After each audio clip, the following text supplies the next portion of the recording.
कई रिश्ते हंसी मजाक ठिठोली करने के लिए बनाए गए हैं, लेकिन इन रिश्तों का कब गलत अर्थ निकालकर लोग गलत रास्ते पर चले जाते हैं ये पता ही नहीं चलता।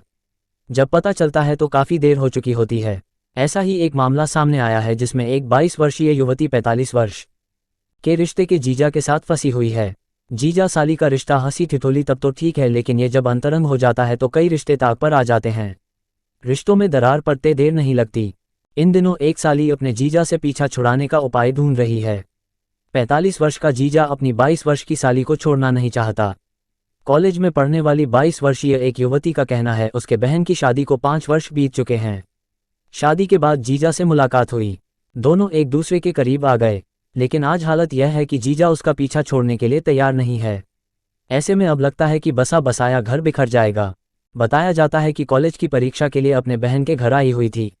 बहन के घर से कॉलेज में नज़दीक था, इसीलिए वो वहीं रहकर परीक्षा दे रही थी। एक दिन पढ़ाई के समय ही रात में जीजा उसके कमरे में गए और कहने लगे कि इतनी रात तक पढ़ाई करती हो, अभी सोई नहीं। उसने बताया कि जीजा से बातें करना उसे भी अच्छा लग रहा था। लड़की स्वयं बताती है कुछ देर के पश्चात जीजा ने कि उसके हाथों से किताब लेकर नीचे रख दिया और प्यार से उसे सहलाने लगे। उसे भी अच्छा लगा और दोनों एक दूसरे में खो गए। वो बताती है कि पहली बार उसी दिन उनके बीच संबंध बना, लेकिन इसके बाद वो लगातार चलता रहा।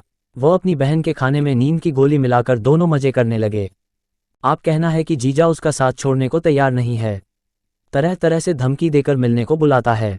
लगातार शारीरिक संबंध बनाने का प्रयास द्वारा किया जा रहा है। इस मामले में एक्सपर्ट का कहना है कि उसे अपने रिश्ते के संबंध में पश्चाताप होना चाहिए। जहां तक छुपाने की बात है तो उसे अपनी बहन के साथ बात करनी चाहिए। ऐसा करने पर अवश्य ही कोई न कोई हल निकल आएगा। इसके अलावा अन्य कोई रास्ता खतरनाक साबित हो सकता है। बताया कि जीजा से बातें करना उसे भी अच्छा लग रहा था। लड़की स्वयं बताती है कुछ देर के पश्चात जीजा ने कि उसके हाथों से किताब लेकर नीचे रख दिया और प्यार से उसे सहलाने लगे। उसे भी अच्छा लगा और दोनों एक